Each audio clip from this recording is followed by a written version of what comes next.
Hi again, and welcome back to The Savvy Psychologist. I'm your host, Dr. Ellen Hendrickson, and every week I'll help you meet life's challenges with evidence-based research, a sympathetic ear, and zero judgment.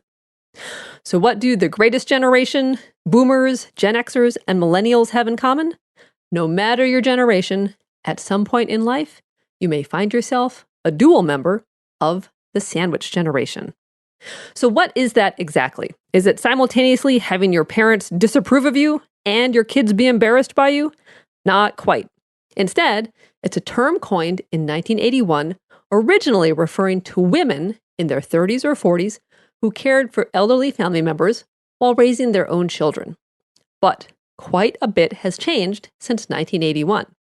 As families have kids later and seniors live longer, today's sandwich generation is older, predominantly 40 through 60, and it includes plenty of men. So, no matter your age or gender, if you're supporting a child and have an elderly parent, welcome to Club Sandwich. And I know that was a groaner even for me. Regardless, for everyone in the sandwich generation, time, money, and balance are in short supply. Why? Well, by definition, the sandwich generation provides support. And there are many kinds of support to provide.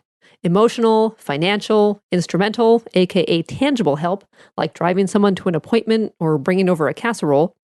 But since this is a psychology podcast, today we'll focus on the many emotional challenges in a life where, figuratively, you find yourself dealing with a crustless PB&J in one moment and a meatloaf sandwich the next. So for all of you sandwiched between the generations, here are 4 sandwich states, plus how to deal. Sandwich state number 1 is exhaustion. The hottest commodity to sandwichers is time. Unsurprisingly, over 1/3 of adults with a parent 65 or older and a dependent child feel constantly rushed, compared to just 23% of other adults. And this makes sense. If you're trying to manage your own life and career, plus jet between a kid's soccer game and a parent's house to make sure the fridge is stocked, sitting down can feel like a luxury. So try this. Be the coach. Caregivers almost never reach out for help, but it's important not to conflate exhaustion with a job well done, nor to think you don't need help because you're the one doing the helping. I've said it before, and I'll say it again. If you're a caregiver, think of yourself as the coach of a team, not as every single player. Recruit as many people as you can to help care for all generations. It may take time up front, but think of it as an investment. Start a small neighborhood babysitting co-op or a school carpool. Ask long-distance relatives to order groceries or pay bills online for the seniors in your life. And if you can afford it, go ahead and hire a cleaning service or a dog walker for yourself. Fewer tasks equals less exhaustion. Best yet, kill 2 birds with 1 stone by involving millennials who haven't quite flown the coop. A record high of 21 million millennials live in their parents' homes, and almost 1/3 of adults ages 40 to 59 fully financially support at least one grown child. So, take an all-hands-on-deck approach to sandwich caretaking. You can have grown and even not so grown kids contribute to familial obligations. You can simultaneously shorten your to-do list and nurture the value of pitching in. Next, try this. It's trite, but take care of yourself. A 2003 meta-analysis found significantly higher levels of depression, stress, and diminished well-being among caregivers compared to non-caregivers. But stressed and depressed caregivers aren't the most effective. So there is profound truth in the airline instruction of putting on your own oxygen mask first. But what exactly does take care of yourself mean? Well, sometimes it's even a stretch to do the basics: sleep, exercise, eat real food, and try not to crank through the day with caffeine and shut it down with alcohol. You may not check off all 4 basics every day, but try. And if you dare, aim higher. See your friends. Remember them? Read a book or play hooky for an hour or an afternoon. Sandwich state number 2 is resentment. And this is a tough one. Trying to distribute responsibilities equitably is hard, but little shifts now can prevent big resentment later. So try this.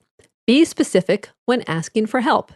A 2001 study found that caregivers' depressive symptoms can be reduced by support, but only if the support matches caregivers' actual needs. So instead of saying something vague like, I need you to pick up some slack around here, ask specifically for the kind of help you need, whether it's finding a lawyer, communicating with doctors, or watching the kids. All this said, if you release a task, let that person do the task. Don't micromanage unless there's a health or safety issue.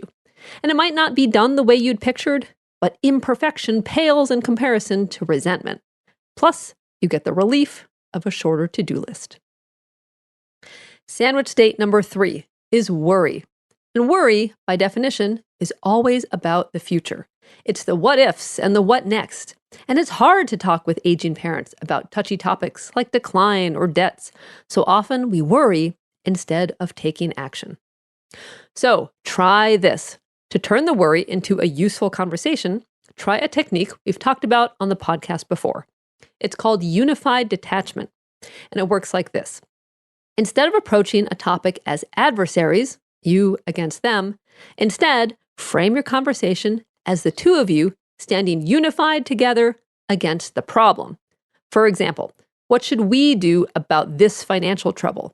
How should we approach this failing kidney? What should we do when this house seems too big to maintain? Unified detachment is also a great tool to use with kids. Ask them how the two of you can work together to solve a long-standing problem, whether it's procrastinating about practicing piano, too much screen time, or too little studying. Finally, while you're turning worry into action, get everything on paper. A will, a healthcare proxy, power of attorney, DNR paperwork, a plan for guardianship of kids. The more you can get in writing, the less uncertainty, and therefore the less worry you'll have later. And finally, sandwich state number 4 is, surprise, happiness. I bet you didn't expect that one. But surprisingly, adults in the sandwich generation report happiness levels nearly identical to those who are not sandwiched. Despite balancing so many responsibilities, happiness, it seems, is mostly a matter of perspective. To wrap up, the 3-ring generational circus may be stressful, but theoretically, you do it because you love these people. And that's not nothing. Loving relationships are the cornerstone of life, to be enjoyed and to be grateful for. So add a little teamwork, planning, and self-care to that gratitude, and you'll manage the sandwich squeeze with grace, sanity, and maybe a pickle on the side. So this week, I have a big announcement. I am writing a book. It'll be out early 2018, and I invite you to be a part of it. If you have a story about overcoming social anxiety, I'd love to hear it. You can share on Facebook or email me directly at psychologist@quickanddirtytips.com. I love hearing from you. You are smart, strong, and resilient, and I can't wait to see what tips you have for me. Thank you so much for listening. This is Dr. Ellen Hendriksen, and The Savvy Psychologist is strictly for informational purposes and doesn't substitute for mental health care from a licensed professional. I'll see you back next week for a happier, healthier mind.